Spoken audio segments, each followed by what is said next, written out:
আসসালামু আলাইকুম। কারিগরি এক্সপার্ট ইউটিউব চ্যানেলের আরো একটা নতুন ভিডিওতে তোমাদের সবাইকে স্বাগতম। আজকের ক্লাসে আমরা এস্টিমেটিং এন্ড কস্টিং এর দ্বিতীয় অধ্যায়ের পুকুর খননে মাটির কাজ এই অধ্যায়ের ম্যাথে চলে যাচ্ছি।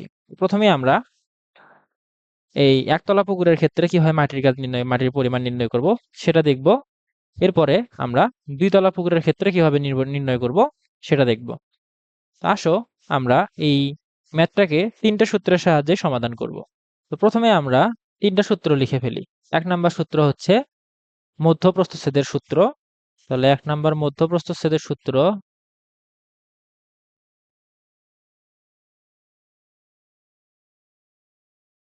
সমান আমরা জানি v is equal to m into d। এরপর গড় প্রস্থচ্ছেদের সূত্র v is equal to a1 plus a2 divided by 2 into d। এরপর ৩ নম্বরে ট্রিজোময়েডাল সূত্র is equal to d by 6 into a1 a2 plus 4 into m। তাহলে আমরা তিনটা সূত্র এখানে লিখে ফেললাম। এখন আসো আমরা এখান থেকে আমাদের কি মান লাগবে এই সূত্রগুলোতে প্রয়োগ করার জন্য। এখানে আমাদের am এর মান লাগবে, এরপর a1 a2 এর মান লাগবে এবং শেষেরটাতে তিনটার মানই লাগবে। তাহলে প্রথমে আমরা এখন দেখি প্রশ্নে কি বলেছে। প্রশ্নে বলেছে একটি পুকুরের তলার দৈর্ঘ্য ও প্রস্থ যথাক্রমে ৩৫ সেন্টিমিটার ও ২৫ সেন্টিমিটার না, মিটার এবং ২৫ মিটার এবং পার্শ্ব ঢাল দেওয়া আছে 2:1। আর এরপরে কি বলছে, গভীরতা দেওয়া আছে ৪ মিটার। ঠিক আছে, তাহলে পুকুর খননের পরিমাণ প্রিজময়েডাল পদ্ধতিতে নির্ণয় করতে বলছে। তো আমরা শুধু প্রিজময়েডাল না, আমরা যে আরো তিনটা সূত্র আছে মধ্যপ্রস্থচ্ছেদ, গড়প্রস্থচ্ছেদ এবং প্রিজময়েডালের তিনটা নিয়েই আলোচনা করব। ঠিক আছে, তা আসো আমরা এখন এই সূত্রে প্রয়োগ করার জন্য আমাদের কি লাগবে, আমাদের নিচের প্রস্থ জানা লাগবে, দৈর্ঘ্য প্রস্থ জানা লাগবে এবং উপরের দৈর্ঘ্য প্রস্থ জানা লাগবে। তাহলে এখন আমরা আগে উপরের দৈর্ঘ্য প্রস্থটা লিখে ফেলি। তাহলে ধরো আমরা এখানে লিখবো এখন, তাহলে এখান থেকে যদি আমরা লিখি উপরের দৈর্ঘ্য is equal two L is equal two কি লিখতে পারি, যেহেতু নিচের কি দেওয়া আছে, প্রস্থ দেওয়া আছে, দৈর্ঘ্য দেওয়া আছে, প্রস্থ দেওয়া আছে, তাহলে আমরা উপরের দৈর্ঘ্য বের করতে চাইলে কি করা লাগবে, এই নিচের দৈর্ঘ্য বা প্রস্থের সাথে উপরের এই ত্রিভুজের এস ইন্টু ডি যে মানটা আছে এটা আমাদের যোগ করে দিতে হবে। তাহলে এল ইজ ইকুয়াল টু নিচের প্রান্তে আছে ৩৫ plus S into D, S এর মান কত, এস এর মান দেওয়া আছে 2 এবং ডি হচ্ছে 4। তাহলে আমাদের এখানে সূত্র হবে 2sd। তাহলে 2 ইন্টু এস এর মান 2, গভীরতা হচ্ছে 4। তাহলে সেক্ষেত্রে আমাদের হিসাব করলে আসবে হলো, হিসাব যদি করি ৩৫ প্লাস 2 ইন্টু 2 ইন্টু 4, তাহলে মান আসতেছে 51। এখন আমরা উপরের প্রস্থ বার করব। তাহলে বি ইজ ইকুয়াল টু নিচের প্রস্থ দেওয়া আছে 25 প্লাস উপরের সাথে আমাদের 2sd এর সাথে আমাদের এখন যোগ করে দিতে হবে, অর্থাৎ 2 into 2 into 4 is equal two, এটা করলে আসবে মনে হয় 41। এটা আমাদের সবগুলো মিটারে। এখন আমরা নিচের প্রস্থ পেলাম, উপরের প্রস্থ পেলাম এবং নিচের দৈর্ঘ্য পেলাম, উপরের দৈর্ঘ্য পেয়ে গেলাম। এখন আমরা এখান থেকে am a1 a2 a1 সবগুলো বের করে নিব। তাহলে প্রথমে a1 লিখি, a1 সমান সমান কি জানি, উপরের দৈর্ঘ্য গুণন প্রস্থ। তাহলে উপরের দৈর্ঘ্য কত পেলাম, 51 গুণন প্রস্থ হচ্ছে 41। তাহলে টোটাল যদি আমরা করি এটা এখন হিসাব, তাহলে পাবো হলো 51 গুণ 41 2091 মিটার স্কয়ার। এরপর আমরা a2 বার করব। a2 ইজ ইকুয়াল টু, আমরা জানি নিচের প্রস্থ এবং দৈর্ঘ্যের গুণফল। নিচের দৈর্ঘ্য দেওয়া আছে 35 গুণন প্রস্থ দেওয়া আছে 25। তাহলে এটা গুণ করলে হবে 35 গুণ 25 875। এরপর আসো আমরা am বের করে নিব।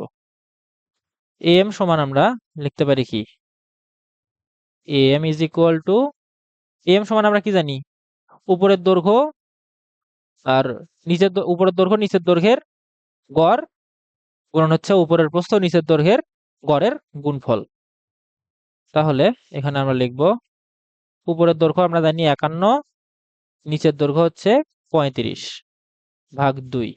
তাহলে গড় দৈর্ঘ্য পেলাম আমরা। এখন গড় প্রস্থ, উপরের প্রস্থ যে আমরা পেলাম হচ্ছে কত, 41 প্লাস নিচের হচ্ছে 25 ভাগ 2।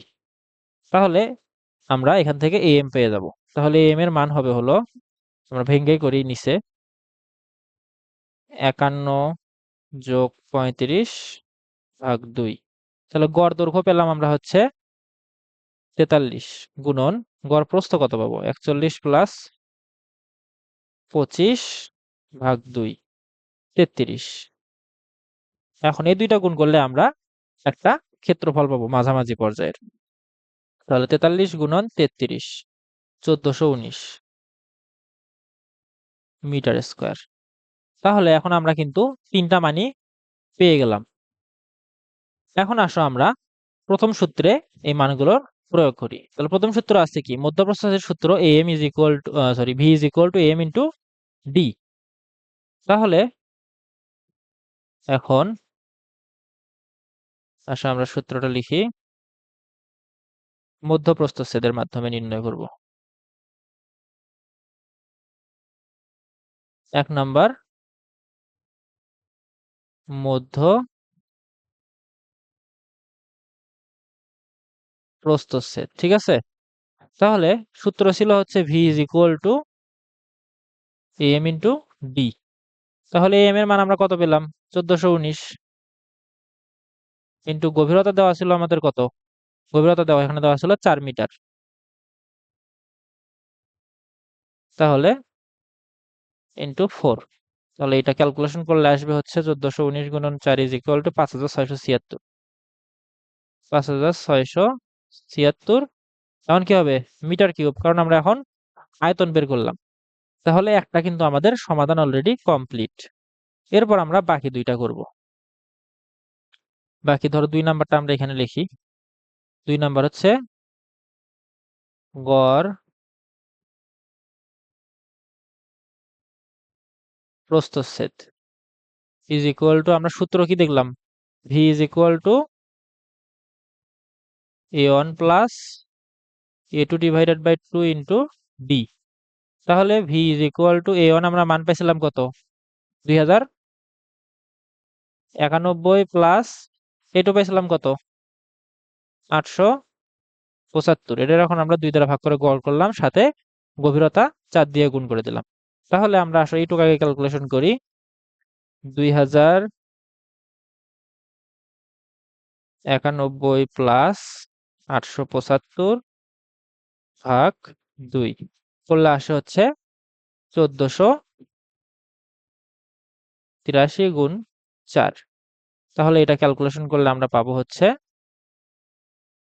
গুণন 4, 5932 মিটার কিউব। দেখো কিছুটা কিন্তু পার্থক্য আসছে আমাদের এখানে হিসাবে। এখন এখানে কিছুটা পার্থক্য আসলেও এটা সমস্যা নেই, কাছাকাছি আসছে, এটাই হচ্ছে মেইন কথা। 3 নাম্বার, তাহলে 3 নাম্বার সূত্রে আমরা এখন দেখব প্রিজময়েডাল সূত্র। প্রিজময়েডাল সূত্র, সূত্রটা কি ছিল, v is equal to d/6 into a1 plus a2 plus 4am। তাহলে আমরা কিন্তু তিনটার মানই জানি। তাহলে এখানে আমরা মানগুলো বসে দেই। d হচ্ছে 4/6, এখানে তাহলে হবে হচ্ছে a1 ছিল হচ্ছে 2091 প্লাস a2 ছিল হচ্ছে 875। এখানে কিন্তু তোমরা অনেক সময় ভুল করবে 4 দিতে, এই 4 কিন্তু না দিলে ভুল হয়ে যাবে। 4 ইন্টু 1419। এখন এটা ক্যালকুলেশন করলে আমরা মান পাবো কত দেখি। তাহলে এটা ক্যালকুলেশন করে আমরা মান পেলাম 5761.33 মিটার কিউব। এখন লক্ষ্য করো তিনটা সূত্রের কিন্তু আমাদের 3 ধরনের মান আসছে। এখন এটা 3 সূত্রে যেহেতু 3 ভাবে 3 নিয়মে বার করা হয়েছে, এই জন্য মানগুলা 3 রকম আসছে। কিন্তু দেখো মানগুলো কিন্তু খুবই কাছাকাছি আসছে, তাই আমরা এগুলোকে সঠিক ধরতে পারি। কিন্তু এখানে এই প্রথম যে মানটা এটা হচ্ছে সব থেকে কম আসছে, দ্বিতীয় যে মানটা এটা সব থেকে বেশি আসছে, আর তৃতীয় যে মানটা এটা একদম মাঝামাঝি পর্যায়ে আসছে। তো হিসাবের ক্ষেত্রে এই প্রিজমেরল সূত্রের মাধ্যমে যে মানটা পাওয়া যায় এটাকেই বেশি অ্যাকুরেট ধরা হয়। তো বেশিরভাগ ক্ষেত্রে আমাদের হিসাবটা প্রিজমেরল সূত্রতেই করা হয়ে থাকে। তো আজকের ক্লাস এই পর্যন্তই ছিল। পরবর্তী ক্লাস পর্যন্ত সকলের সুস্থতা কামনা করে আজকের ক্লাস এখানে শেষ করছি। আল্লাহ হাফেজ।